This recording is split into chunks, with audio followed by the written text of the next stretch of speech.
आनंद गुरु महाराज की जय। ओम सच्चिदानंद गुरु मोरे दरिया बापू की जय।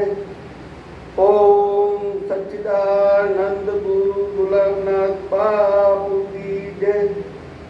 जय गुरु महाराज। आदेश आदेश आदेश।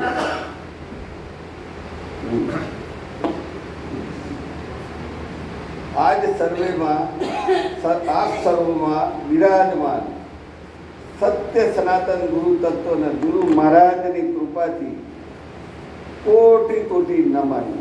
આદેશ આદેશ આદેશ। તમારા બાપુએ મને એટલો મસ્ત ભારે સત્સંગ બતાવ્યો છે જેટલો ઉતર્યો હોય કે મારા બાપુની એવી હાલત છે, કોઈ દાડો બોલ્યા હોય નહીં આપણે બરોબર, એટલે આપણે વાતોડિયા બોલ્યું આ ઓરિજિનલ ગુરુ આપણે સત્સંગ પણ અમને અનુભવ થયો છે, ગુરુનો એટલો મોટો અનુભવ થયો છે કે અંધકાર અને અજવાળું પ્રકાશ એ બે હોય જ નહીં। અંધકાર હોય ને સૂરજ આવે એટલે એ જ પ્રકાશ થઈ જાય, એ જાય ત્યાં દોડી ના જાય, એ જ પ્રકાશ થઈ જાય। એમ આપણામાં જે મેલ પાદેવ ભરેલો છે મનનો, એ જે દાડે ઉતર્યો એ દાડે ગુરુ કૃપા આપોથી સામેથી આવે। મારે ગુલાબનાથ બાપુનો ભાવ મારે બહુ હોય, બીમાર પડ્યા ને તો ઘરમાં મારી વાઈફને આટલા પૈસા રહેવા દો, 2.5 લાખ રૂપિયા મંગાયા ઘરમાં, પહેલાં બહુ પૈસા રાખતા રહે 20 વર્ષ પહેલાં, એટલે બાપુ કે અત્યારે લાવો, રાતે 2:30 વાગે બાપુને ફોન આવે, મને ફોન આવે કે તમે હોસ્પિટલ આવી, તો મારી વાઈફના ફૂદડા ફૂદડા જે પડ્યા હોય ને આપણે ધોર હોય પાછી એના કપડામાં બધું ખેદી, એટલે રાતે તો ઉઠતી હોય મારા ના લઈ જતા, કઈ વાંધો બધું લઈ ગયા। બાપુનો પ્રેમ હતો। આ બાપુને મેં કહ્યું છે જીવનભરની જવાબદારી મારી, માતાજી બેઠા છે, બાપુને આટલી અસર થાય એનાથી 10 ગણી આપણને થયું। મારા બાપુ ખુશ તો મારા બાપુ આ ઓલિયાને મૂકી જ ગયા છે, મારે તો એ મારું ધ્યાન રાખે, એનાથી વધારે મારે શું જોઈએ। પણ સાચો ગુરુ પ્રેમ થયો। ગુલાબનાથ બાપુ 15 દિવસે ફોન કરવાનો, ભગવાનનો પ્રેમ જોઈતો હોય, ગુરુનો પ્રેમ થતો હોય। આજ બાપુ સત્સંગમાં કંઈ ફેર બોલ્યા હતા કે આપણે એવી ધૂળ લગાવી છે, એવું પવિત્ર કરવું છે, ગોળવટા ધામને કોઈ માણસ દુઃખી ના આવે। અહીં આવે તો અહીંયા આપણે એટલી ચલો ભૂત તો તમારી માતાનું બધું હતું, તો બાપુ કે આપણે એકવાર ધૂન બોલાય નથી, તમારા પડલા પડ્યા ને ભૂતડા કેટલા કિલોમીટર દૂર જતા રહે। અને પવિત્રતા પૈસા કોઈ ચીજની ચિંતા છોડી દો, તમે સવારે એક ભાઈબંધ બનાવી, સવારે આજતા જ ગુરુ મારો ભાઈબંધ, બાપ નહીં બનાવો, ગુરુ મહારાજ નહીં બનાવો, તું મારો ભાઈબંધ, હોળમાં ગુરુની હોળમાં બેસી જવું તો એને લઈ લેવા, આપણે તૈયાર રહેવાનું। હું તો ભાઈ 20 માણસ અમારા આ ભુવાજી રહ્યા, બધાને કીધું છે તમારા બધાની જવાબદારી મારી મિસિસ છે, એના 2 પરિવાર છે ભાઈ બહેન, એ 2 થોડા એવા હતા કે તમારી જિંદગી બધી જવાબદારી બોલવામાં શું છે, મારો ગુરુ છે, ગુરુના વચન આપણે બોલી દેવા, તો ગુરુએ સંભાળી દીધું।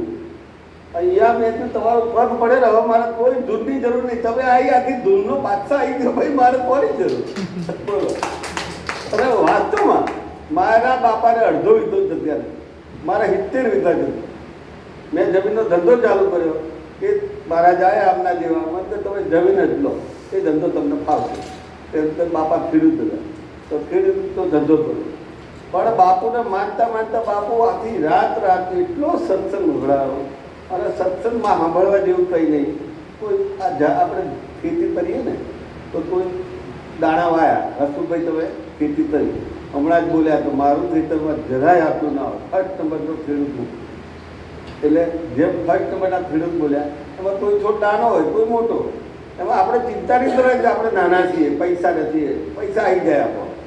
ગુરુને ભાઈબંધ બનાવી અને એમને વાત કરવાની હિંમત હોય, નાની નાની વાત કરે। મારો બાપુ ઘરે તો તકલીફ પડે તો બાપુ નહોતું, બાપુ ઓસ્ટ્રેલિયા રહેશે, બિચારો બીમાર પડ્યો, આ એની બહાર ધપતી નહીં, મારું જોઈ દીધું તો ચલો હું આવું, તો બાબા કીધું અમે તઈને આવીએ, તો કદાચ તો બહુ ખર્ચો થાય, તો ભાઈ હમણાં નહીં તો પછી આવું। એટલે બધા રસ્તા કોણ ખોલે? એક મોટો બાદશાહનો બાદશાહ, હાથ બાદશાહનું ધન આપણી પાસે હોય, એ માલિક આપણી જોડે હોય તો આપણે ભાઈ શું કરવાનું? એ તમે આ મારા હાળો બહુ નાનો માણસ હતો એને તકલીફ પડે, હું બેઠો છે, મને ખબર હોય 50 લાખ 1 લાખ 2 લાખ હોય એનું તો પૂરું થઈ જાય, રાજી રાજી થઈ। હવે એમ આપણો બાદશાહ ભગવાન કેટલો 14 બ્રહ્માંડનો માલિક, એને જ ભાઈબંધ બનાવે, એની ઓળખાણ કરાવી દે. એ સંતને આપણે કેટલો મોટો માનવો પડે. એને માની લીધા પછી તમને દૂધ પડે તો તમે પાપ્યા ત્યાં, એ પાપ્યા નહીં. એ તો બિચારા મોક્ષ આપનારા, એટલે તમારા 84 લાખ જન્મમાં જેટલું કમાશો એટલું આજે જ આપી દે, એટલું ધન આપી. મોક્ષ એટલે તમારે જે ધારો ને, આ કુદરત જે ધારે એ ના થાય ને. તો ભાઈ એ રીત ભાઈબંધ બનાવી દીધી, બેનપણી બનાવી, તો તમારે શું ધન પડે? જીવનમાં પડે જ નહીં. હું તો અહીંયા આવું તો મને તો મોજ જ હોય. આ ધામજ વાળું તો એ ના હોય તોય મને મોજ હોય. ફોટા જોઈને જ મોજ આવે, કારણ કે કોઈ ચિંતા જ ના રહે. આજે કોઈ ચિંતા છે તો બધી ચિંતા મને આપી દે. મારી પાસે ભગવાને એટલું ધન આવ્યું, અડધું વેચી રાખી દીધું. પણ સાચું હોવું, સાચું તો તમારે હોય નહીં. સુત્રીના દાંત લાવો ને આ લાવો, તમે સત્ય સ્વરૂપ માટે ખર્ચો ને પૈસા. જુઓ ભાઈ, મોજ જુઓ તો આ બાપુને મેં કીધું છે જમવાનું રાખો, આ રાખો, ખર્ચો એ બાપુ જ બચાવે. ગુલામદાસ બાપુ મારા પૈસા બચાવતા, બોલો. અને એ લોકોનો પગ મળી જાય ને, આપણે ઘરે હાથ પેઢી તારી, મારા તો લાખો પેઢી તારી ગયા મફતમાં. આ તો આપણે મજાક મસ્તી કરી. કબીર ભગવાન આવા જ હતા, બૌદ્ધ ભગવાન આવા જ હતા. બૌદ્ધ ભગવાન ચાઇનામાં, અમારા બાપુ એક વાર્તા કરી કે ચાઇનામાં ગયા, કઈ ઘર બિચારો રોજ સત્સંગ સાંભળવા. તો બુદ્ધ ભગવાને તો બાપુ મારા ઘરે આવો આવો. તો બુદ્ધ ભગવાને એમના ઘરે ગયા. હવે એ તો એ જમાનામાં તો ખાવા પીવાનું બહુ હતું નહીં. ચાઇના એટલે એકદમ જીવડામાં તો મટન બનાવ્યું. તો બૌદ્ધ ભગવાન તો ખાય નહીં, એમાં તો એમને બંધી હતી. તો 2-3 કેલા ને 4-5 જણા ભરવા. મટન બનાવી બિચારો ભારે કેટલા કિલોમીટર લઈ આવ્યો, ધર્યું એટલે બધા શિષ્યો બિચારા વળવા માંડે. પણ ભગવાન માટે આવું બનાવાય છે? આટલા દિવસથી 6 મહિના કહેતો લાવો લાવો લાવો. બુદ્ધ ભગવાને એનો ભાવ જોયો. બિચારા એને ખબર નથી, એનું બનાવી પાડ્યું તો લાવો ખાઈ લો. તો પેલા તોય બીતા થતા. પછી જમી લીધું બાપુને. બુદ્ધ ભગવાને એમની કેટ તોડી કે ભગવાનનો ભાવ આવે ને તો આપણા મા બાપે એક બાજુ ગુરુથી, મા બાપથી મોટા ગુરુ, ભગવાનથી મોટા ગુરુ, તો એકવાર ભાવ લાગે. અને ભાવ લાવશો ને તો ભગવાનનો ભાવ આવી જાય તો આ ભજન મંડળી કાં કે આપણી માતાજીઓ તમારા ભગવાનનો ભાવ આવશે તો એ ભગવાન આપોઆપ તમારા ઘેર આવે. આ ડાકોરનું બોડાણો દ્વારકાથી આવ્યો. તો આપણે તો મારે તો ભગવાનની કેટલી બે ગુરુ મારે તમારા ઘરે પરાણે રોપાય. મેં બીજા દિવસ પામે જવું હોય તો તે બાપુની પ્લેન કેન્સલ. બાપુ આવો જ સત્સંગ મળે, આવો જ સત્સંગ. તમે સ્વયં એક જ સમુદ્રમાં માણસ ડૂબી જાય પછી એકદમ એનું અણું છૂટું પડી જાય, વહી જાય, તો એ માણસ તો એમ જ છે ને. તો એનો આત્મા કઈ રીતે બહાર આવે? એ આત્મા જ છે, એટલે બીજું કંઈ નથી. એમાં દુનિયા છે ને, બધું એક જ છે. એક જ ધરતીમાં છે આ બધા ઉદ્યાય. અને એમાં ને એમાં સમય જવા. આ 5 ભૂત એટલે આ ભૂતડાઓ આ જ હોય, આના સિવાય ભૂતડા હોય નહીં. એટલે આ ભૂત છે ને, પંચભૂત, એ એમાં જ જતું રહેવાય. એના સિવાય જે વધુ એ જ આપણે, અને એ અખંડ છે. એમાં જ 24 કલાક રહેવાની જરૂર. એમાં રહો એટલે તમારે મોજે મોજ ધરી, કોઈ ચિંતા નહીં હંમેશા. અને સત્સંગ રોજ એક ગુરુનો ફોટો રાખજો તો ગમે તે રાખો. અને સમાજને ગૌણ માનો, ગમે તે થાય ને ગૌણ જ થાય. પદ તો ભાઈ તો એક તો વધ્યો ને, શું જતું જ. અમારો બહુ લોસ થાય અને બહુ ફાયદો થાય. આ આશ્રમ બનાવવા મારો ફાયદો જ ફાયદો. 1 કરોડમાં જમીન લીધી હતી હસમું, એટલે 5 કરોડ.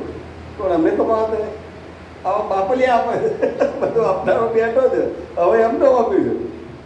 મારે ચિંતા જ નહીં. મારે કંઈ કામ હોય તો કહી દઉં ભાઈ અમારું નામ બાપ લખજો, અમારા માણસો સુધી પાછા આવે. પણ હંમેશા આત્મજ્ઞાન એટલું મોટું જ્ઞાન છે કે એના સિવાય કશું જ નથી. આ બધામાં હું જ છું, હું એમાં જ છું. આપણે બધા દરિયામાં ડૂબી ગયા હોય તો બધાનો આત્મા તો ભેગો જ થઈ ગયો, જુદો નહીં. બધા ડૂબી ગયા, બધા સાફ થઈ ગયા, હાડકાઈ ના રહ્યા, લોહી બી ના રહ્યું, કોઈ અણું ના રહ્યું. એમાં આત્મા બની ગયું. તો એકત્વ થઈ ગયું બધું. એમ જીવતા આપણે એવી રીતે આપણે બધા એક જ રહેવાનું છે. અને મનથી, ધનથી અને તનથી, એ 3 વસ્તુથી તમે ખાલી પર થઈ જાઓ. એ દાડે જુઓ મોજ. આંખો બંધ કરી બાપુ ધ્યાન કહે છે ને, એ ધ્યાન એ જ છે. એમાં પહેલાં આમ તમે એક પ્રવેશ કરો, બધાય કરજો. એકદમ ઉપર જુઓ, જેટલું જોવાય બધા જુઓ. બાપુ જુઓ, માતાજીઓ ઠેક ઉપર હવે તમારે કશું વિચાર નહીં આવે ઉપર જુઓ બધા ના જો ચશ્મા પડી ગઈ એક બી વિચાર 2 મિનિટ સુધી જોતા રહો. પહેલો વિચાર આવે એ જોજો. તમારે બીમારી જે વિચારો ધીરે ધીરે બંધ થાય ને 2-3 મિનિટ આવું રાખો. પછી જે વિચાર આવશે ને એની દવા તમને મળી એ આત્મા જ આપે. કારણ કે કોઈ વસ્તુ છે તે આત્મા છે, એક જ છે. હવે જે તમારે કોઈ વિચાર નહીં આવવાનો, તમારું કામ હશું કોઈ થઈ પાસ, પરીક્ષામાં પાસ. એ મન એટલું બી હેરાન થાય છે ને ત્યારે મન સીધું રહે. આ બધી મનની સજા. મન આપણું આમ સીધું રહે નહીં. એટલે સત્સંગમાં રહેવું, ભજન ગાવું અને ભગવાનનું જેમ બને એમ નજીક રહેવું, દોસ્ત બનાવી દે. બાપુને તો બનાવે, બાપુના ભગવાનને દોસ્ત બનાવી દે. થોડું હસવું એની જોડે તમારો મોજે મોજ ચાલુ થઈ. દૂધના દરિયા ડુંગર હાવ નાના થઈ ગયું, પદમાં આવી ગયું. અને કેટલાય તમને મળશે કે મારું ભલું કરજો ને આટલું કામ કરો. અમે નિસ્વાર્થ સેવા કરીએ તો આ ભુવાજી બને તે તમે તો અહીંયા આશ્રમ ખોલ્યો, ત્યાં તો ખોલ્યો, બોલો 2-4ની સેવા કરીએ તમે શું જતું રહ્યા. અને એના આશીર્વાદ મળે તો આ વાણી છે ને એ જ ભગવાન, શબ્દ બ્રહ્મ. આ વાણી છે એ જ ભગવાન. તમે કોઈને એટલું કહીને આવજો, એના ઘેરે જાઓ, મહેમાન બનો. તમે જે 500-200 રૂપિયા આપી દેજો અને કહેજો તમારા માટે અડધી રાત્રે અમે બેઠા, તો કોઈ ચિંતા નથી. તમે અમને એને કેટલું તમારો ભાવ મળે એ તમારા મા બાપથી, છોકરાથી વધારે ભાવ તમને કરશે. બરાબર. તો અમારે તો આવા પાપલિયાને અમારે થઈ ગયા છે, તો હવે અમારે કોની જરૂર છે દુનિયામાં? અમારે તો ભગવાને જોઈતા નથી. આ પાપલિયા બધી ગયા મોજ થઈ ગઈ. બોલ. અને મોજમાં જ રહો, ગમે તેવું દુઃખ આવે. એક પગ કપાય તો કે પાપી નાખ, બીજો તો છે તો ઘોડી લઈ ચાલી. બસ ભગવાનની મોજ. અને એ ભગવાન પાપ જ નહીં, ગુરુ જ વચ્ચે પડે કે અમારો પાપ જો પહેલાં, પછી અમને મારા માણસે પછી બાકી. રાજાઓ એના સૈનિકો મરવા દે પહેલાં? ના મરવા દે. પહેલાં તો બધા આપણે તૈયાર રહેજો.